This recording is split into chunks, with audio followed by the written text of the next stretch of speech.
ஹாய்டா. என்ன தம்பி லேட்டு? பொதுவா நீ லேட்டா வருவ, இன்னைக்கு நான் லேட்டு. இருக்க டேய் எவ்வளோ நாளாச்சு நாளாச்சு உன்னை பார்த்து. ஏய் எப்படா இருக்க? நல்லா இருக்கேன்.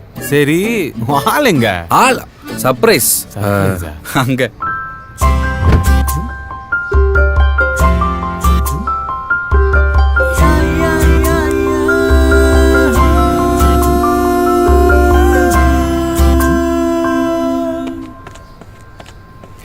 Otta, finally.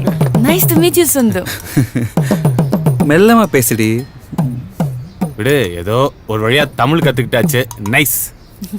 கொஞ்சம் மீனா வரல. மீனா வீட்ல வெயிட் பண்றா. ஓகே. சார் ரொம்ப நாள் இங்கே வெயிட் பண்ணுவேன். நான் சட்டு டீ குடிச்சிட்டு வா, கிளம்பும்.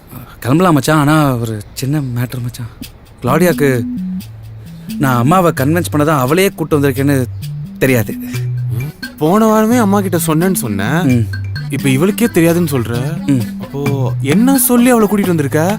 டேய் நான் அவகிட்ட இந்தியா போறேன், அங்கேயே செட்டில் ஆயிடலான் இருக்கேன்னு சும்மா சொன்னேன். சரி நானும் கூடவே கிளம்பி வரேன் அப்படின்ட்டா. அங்க ஒன்னாவே இருந்துட்டோம்ல. என்ன நம்புற மாதிரி இல்லைல்ல? அதான்டா என் பயமே. அம்மாட்ட சொல்லிட்டேன்னு ஒரு வார்த்தை கூட கேட்கலடா அவ. என்ன எவ்வளோ நம்புறா. ஆனா அம்மா நினைச்சதாண்டா அள்ளு இல்ல. சோ இவளை பத்தி அம்மாக்கு தெரியாது, அம்மாக்கு இவளை பத்தி தெரியாதுன்னு இவளுக்கே தெரியாது.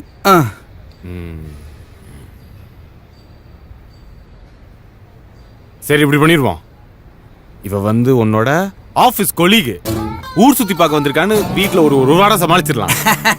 சிம்பிள், அவ்வளவுதானே. நைஸ்டா.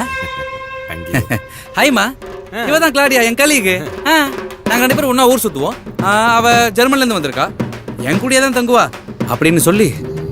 ஏன்டா டே ஏன்டா அப்படி இருக்க? சரி அப்ப பழைய சீன் தான். 5 வருஷம் கழிச்சு ஒரு பொண்ணை கூட்டிட்டு போய் நிக்க போற.